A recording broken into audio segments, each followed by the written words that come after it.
Le matin, en France, une station-service peut sembler parfaitement ordinaire.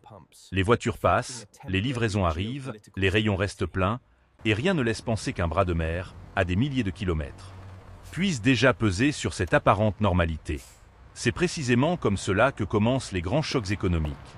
Pas par une panne visible partout en même temps, mais par un point étroit, lointain, presque abstrait, qui cesse soudain d'être fiable. Beaucoup regardent le détroit d'Ormuz comme un simple épisode de tension de plus au Moyen-Orient. C'est une erreur. Le vrai danger n'est pas seulement militaire. Le vrai danger, c'est qu'un passage minuscule devienne le lieu où se redéfinissent le prix de l'énergie, le coût du transport, la nervosité des marchés et, au bout de la chaîne, la vie quotidienne de millions d'Européens. Autrement dit, ce qui se joue ici n'est pas une crise régionale. C'est peut-être le moment où une faille lointaine commence à faire trembler l'économie mondiale. Dans les prochaines minutes, nous n'allons pas seulement nous demander si l'Iran peut bloquer le détroit d'Ormuz. Nous allons surtout comprendre pourquoi ce passage maritime, si petit sur une carte, peut devenir un accélérateur de crise pour toute l'économie mondiale. D'abord, il faudra voir pourquoi Ormuz n'est pas un simple décor géopolitique, mais l'une des artères les plus sensibles du système énergétique global. Selon l'Energy Information Administration américaine, environ 20% des flux mondiaux de pétrole y ont transité en 2024. Et près de 20% du commerce mondial de gaz naturel liquéfié y a également circulé. Ensuite, il faudra comprendre une chose essentielle. Une économie mondiale n'a pas besoin d'un blocage total pour entrer en tension. Il suffit parfois qu'un passage cesse d'être sûr, prévisible et assurable.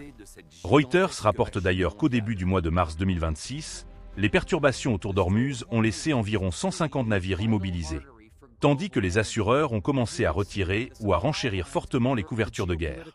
Enfin, il faudra répondre à la question la plus importante pour nous. Pourquoi la France et l'Europe seraient-elles touchées, même sans dépendre de manière directe et massive à ce détroit comme certaines économies asiatiques? Parce que dans un choc de cette nature, ce ne sont pas seulement les volumes physiques qui comptent.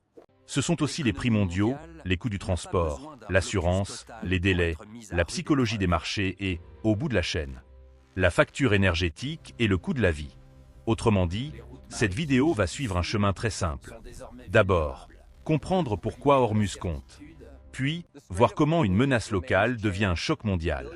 Et enfin, mesurer ce que cela pourrait changer, très concrètement, pour l'Europe, pour la France et pour la vie quotidienne.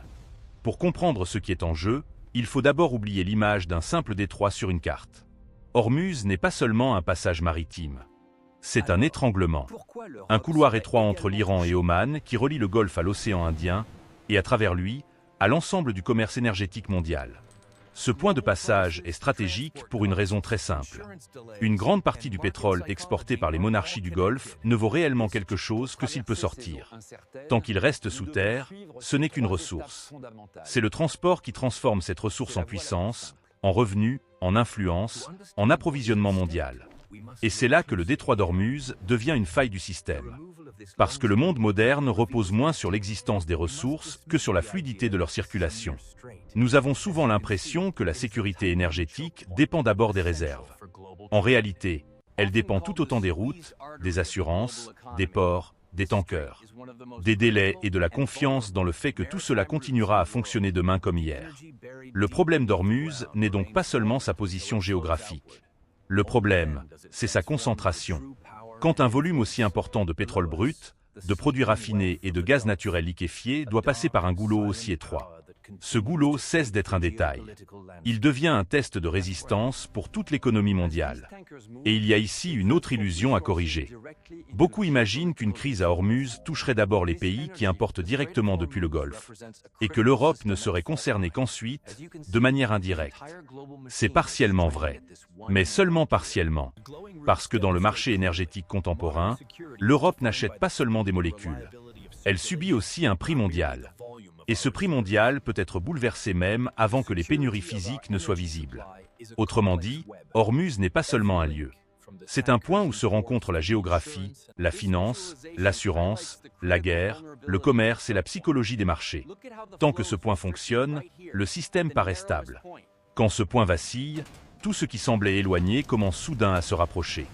C'est pour cela que la vraie question n'est pas seulement de savoir si l'Iran pourrait fermer le détroit. La vraie question est plus grave. Que se passe-t-il quand le monde commence à comprendre qu'un passage aussi vital n'est peut-être plus garanti? À ce stade, beaucoup de récits deviennent trop simples. Ils disent « si l'Iran ferme Ormuz, alors le pétrole monte, puis l'économie mondiale souffre ».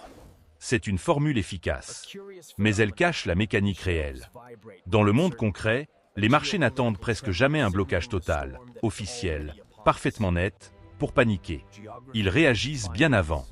Ils réagissent quand la circulation devient plus lente, quand le risque augmente, quand les assureurs hésitent, quand les armateurs changent d'avis, quand les traders commencent à se demander non pas si la route est déjà coupée, mais si elle peut encore être considérée comme fiable.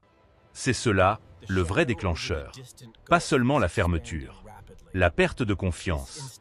Car un détroit comme Ormuz n'est pas un interrupteur qui passe simplement de ouvert à fermé. Il peut entrer dans une zone grise beaucoup plus dangereuse pour l'économie mondiale. Une zone où les tankers continuent parfois à circuler, mais plus lentement, où certains navires attendent, où d'autres renoncent, où les coûts d'assurance montent, où le prix du fret se tend, où le marché commence à intégrer un risque durable, et où chaque acteur, en voulant se protéger, aggrave lui-même la tension du système. C'est là que la perception devient une force économique. Dès que le monde pétrolier pense qu'Ormuz peut cesser d'être sûr, les prix ne reflètent plus seulement l'offre et la demande du jour. Ils reflètent la peur d'une rupture. Ils reflètent l'anticipation. Ils reflètent le coût potentiel du pire. Et cette dynamique est redoutable parce qu'elle peut produire un choc avant même que les stocks ne soient vides. Autrement dit, le danger n'est pas seulement matériel. Il est narratif, financier, logistique, psychologique. On pourrait croire qu'une crise maritime ne concerne d'abord que les cargaisons concernées. Mais ce n'est pas ainsi qu'un système mondial fonctionne. Dans un système interconnecté, le risque local devient une information globale. Et cette information se propage immédiatement. Elle modifie les prix, la stratégie des entreprises, les primes d'assurance, la gestion des stocks et les anticipations des gouvernements. Donc, ce qui est vraiment en train de se jouer, ce n'est pas seulement la question militaire suivante. L'Iran peut-il bloquer Ormuz? La vraie question est celle-ci. À partir de quel moment les marchés, les transporteurs, les assureurs et les États se comportent-ils comme si Ormuz n'était déjà plus une route normale? Et c'est à partir de ce moment-là que la crise change de nature. Elle cesse d'être une tension régionale. Elle devient une machine mondiale à fabriquer du prix, de l'incertitude et du ralentissement. Pour comprendre comment une crise à Ormuz peut contaminer l'économie mondiale, il faut suivre trois axes. Pas trois conséquences séparées. Trois canaux de transmission qui se renforcent les uns les autres. Le premier axe, c'est le choc énergétique. Ormuz n'est pas important parce qu'il est célèbre. Il est important parce qu'il concentre une part énorme d'un flux vital. Quand un volume aussi massif de pétrole et de gaz passe par un point aussi étroit, ce point devient un multiplicateur de tension. Le moindre doute sur sa sécurité suffit à faire remonter la prime de risque sur l'énergie. Et cette prime de risque a une puissance particulière, parce qu'elle n'attend pas qu'il y ait une pénurie totale. Elle apparaît dès que le marché commence à douter de la fluidité future. Autrement dit, le prix du pétrole ne monte pas seulement quand il manque déjà du pétrole. Il monte quand les acteurs pensent qu'il pourrait en manquer, ou que l'acheminé coûtera plus cher, plus lentement, dans des conditions moins prévisibles. C'est ce qui rend Ormuz si dangereux pour la stabilité mondiale. Le pétrole n'est pas seulement une matière première. C'est une base de coût pour le transport, l'industrie, la pétrochimie, l'agriculture, la logistique, et indirectement pour une grande partie de la consommation. Le gaz, lui aussi, ne se limite pas à l'électricité ou au chauffage. Il touche l'équilibre énergétique général, la compétitivité industrielle et la sécurité d'approvisionnement de régions entières. Le deuxième axe, c'est le choc logistique et assurantiel. On parle souvent du baril. On parle beaucoup moins du navire. Pourtant, entre le gisement et le consommateur, il y a toute une architecture de circulation. Des tankers, des routes, des ports, des assureurs, des contrats, des calendriers de livraison, des arbitrages permanents sur le risque acceptable.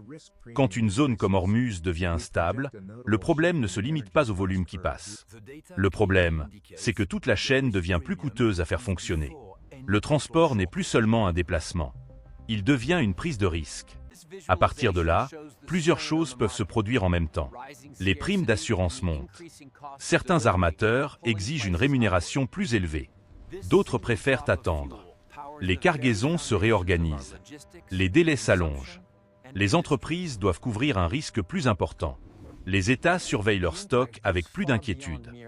Et le système logistique, qui semblait fluide, commence à montrer qu'il n'était stable qu'à condition que tout reste prévisible. C'est un point capital. Dans les grandes crises contemporaines, le coût ne vient pas seulement du manque. Il vient aussi de la perte d'efficacité. Une route qui continue d'exister mais qui devient plus lente, plus chère et plus dangereuse peut déjà suffire à désorganiser des équilibres entiers. Le troisième axe, c'est le choc inflationniste et psychologique. C'est souvent ici que les effets deviennent politiques. Car une crise énergétique et logistique ne reste jamais dans le monde des traders, des armateurs ou des experts. Elle finit par entrer dans la vie quotidienne.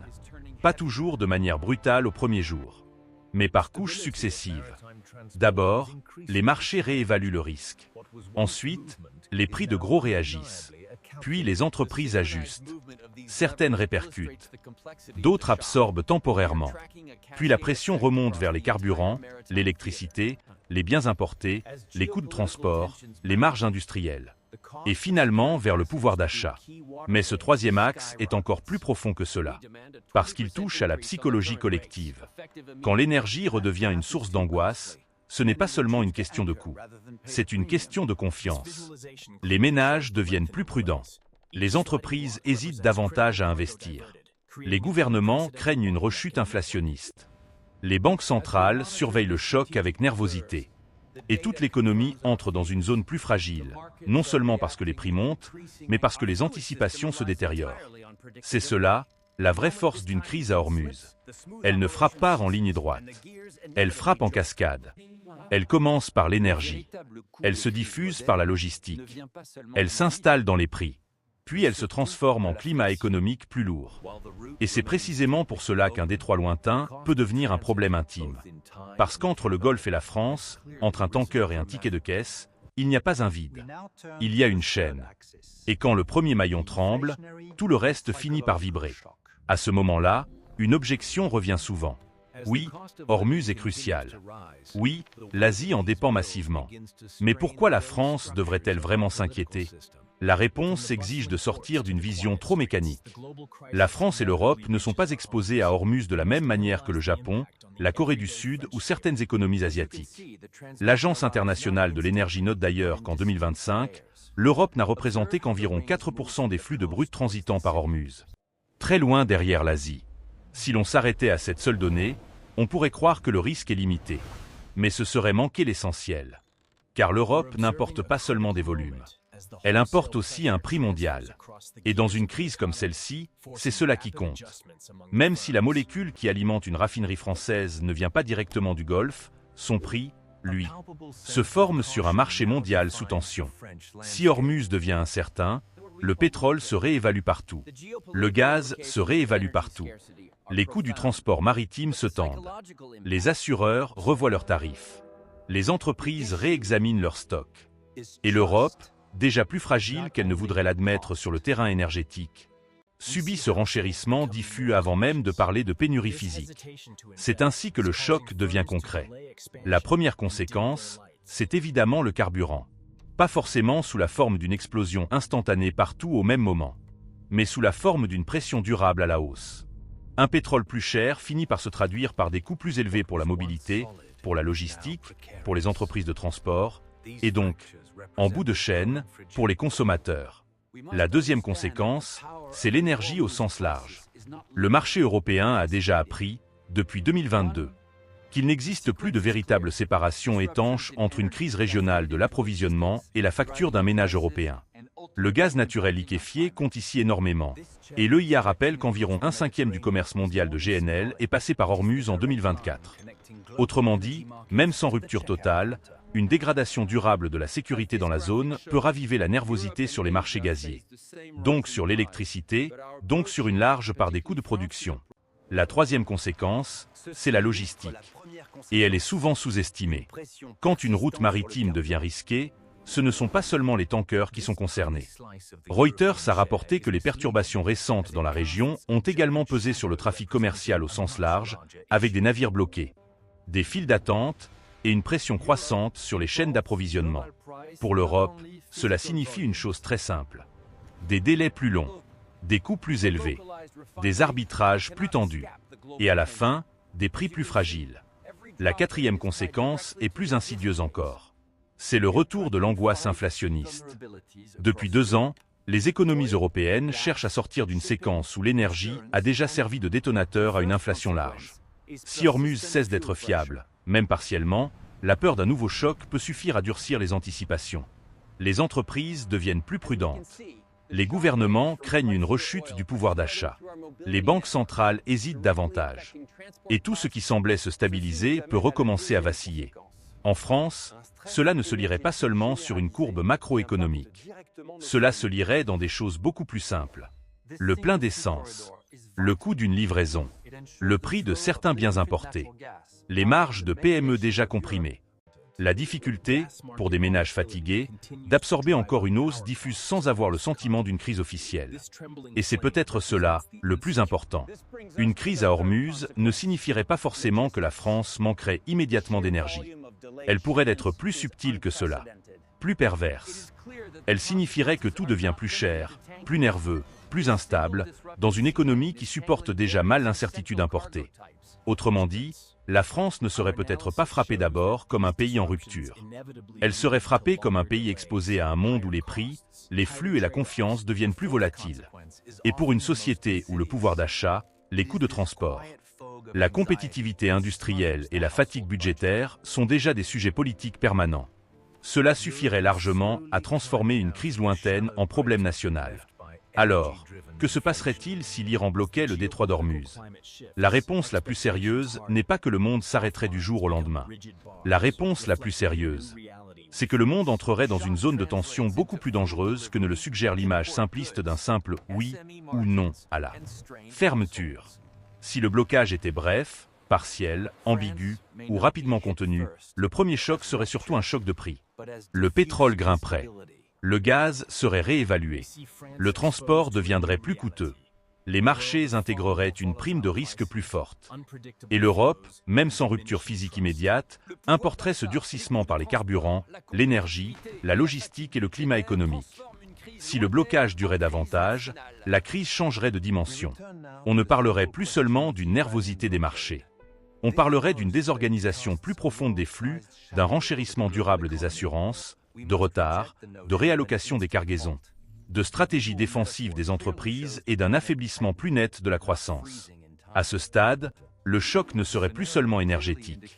Il deviendrait industriel, budgétaire, social et politique. Et si, enfin, la crise se transformait en confrontation régionale plus large, alors Hormuz ne serait plus seulement un passage menacé. Il deviendrait le symbole d'un monde dans lequel les grandes artères de la mondialisation cessent d'être garanties. Et c'est peut-être cela, le point le plus grave. Parce que le vrai sujet de cette vidéo n'est pas seulement l'Iran. Ce n'est même pas seulement le pétrole. Le vrai sujet, c'est la fragilité d'un système mondial qui paraît immense, sophistiqué, diversifié, mais qui continue de dépendre de quelques points étroits, de quelques routes critiques, de quelques zones où la géographie peut soudain reprendre tout le pouvoir. Le détroit d'Ormuz est l'un de ces endroits où le monde moderne se rappelle qu'il n'est pas aussi fluide qu'il le croit. Derrière la promesse d'une économie globale intégrée, il reste des goulets d'étranglement. Derrière la puissance des marchés, il reste des routes maritimes vulnérables. Derrière la sophistication des chaînes d'approvisionnement, il reste une vérité très ancienne. Quand un passage vital vacille, tout le reste devient plus cher, plus tendu, plus instable. Donc, si l'Iran bloquait réellement Hormuz, le plus important ne serait pas seulement la hausse du baril. Le plus important serait la perte de confiance dans la continuité normale du système.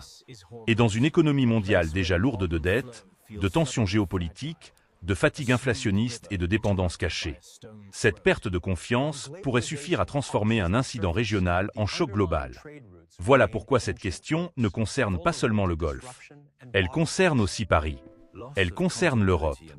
Elle concerne chaque économie qui croit vivre à distance des points de rupture du monde, alors qu'elle en dépend chaque jour sans toujours le voir.